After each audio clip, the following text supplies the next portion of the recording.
ये सब मूर्खों की भाषा है।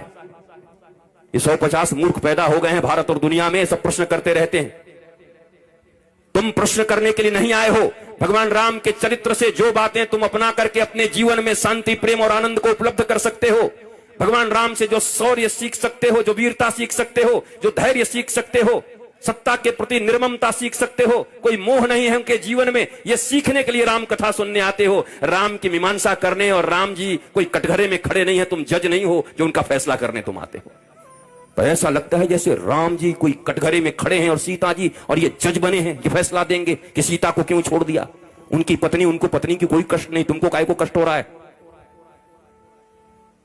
भगवान राम चाहते हैं कि रघुवंश के बच्चे जब जन्म ले, हमारे जब बालक इस पृथ्वी पर आए, तो जिस अयोध्या में आप कहते हैं अयोध्या बड़ी अच्छी नगरी है क्योंकि राम आए हैं, पर लंका में शायद सीता जी का उतना अपमान कभी नहीं हुआ।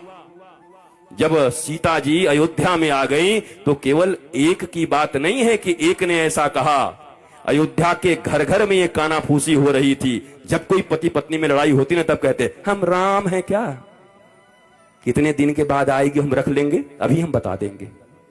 भगवान ने देखा कि राजा से जनता प्रसन्न नहीं है,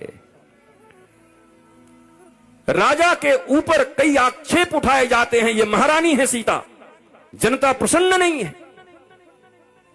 भगवान राम तो ऐसे प्रेमी हैं कि आज तक ऐसा कोई प्रेमी बना नहीं। जिन ताजमहल को तुम प्रेम का निशानी मानते हो, और कहीं से खड़े होकर के 32 रुपए में एक ताजमहल ऐसे खड़े करके आई लव यू आंखें दे दिए, ताजमहल, वो ताजमहल जिसको बनाने वाले मजदूरों के हाथ काट दिए गए, जिन्होंने बनाए उनके हाथ काट दिए उसने। वो ताजमहल जिसके बनने के बाद, जिसके लिए बनवाया, उसकी मृत्यु हुई तो उसके बाद भी 10 शादियां कर ली उसने। ये कैसा प्यार है, ये कौन सा प्रेम था। ताजमहल कभी प्रेम की निशानी नहीं हो सकती। अगर इस पूरे दुनिया में प्रेम की कोई निशानी है तो एक ही निशानी है, पैदल निकले हुए भगवान श्री राम। न कोई सेना है, न कोई साथ है, बानर और भालुओं का साथ लेकर के, अरे छोटी मोटी नदी पर पुल बनाने में भी झारखंड की सरकारों को 10 साल लग जाते हैं, लेकिन समुद्र के ऊपर पुल बांध दिया भगवान राम ने बानर और भालुओं के साथ अपनी पत्नी के प्रेम में। अगर कभी प्रेम की कोई निशानी हो सकती है तो राम सेतु हो सकती है। राम सेतु देना प्रेम अगर कभी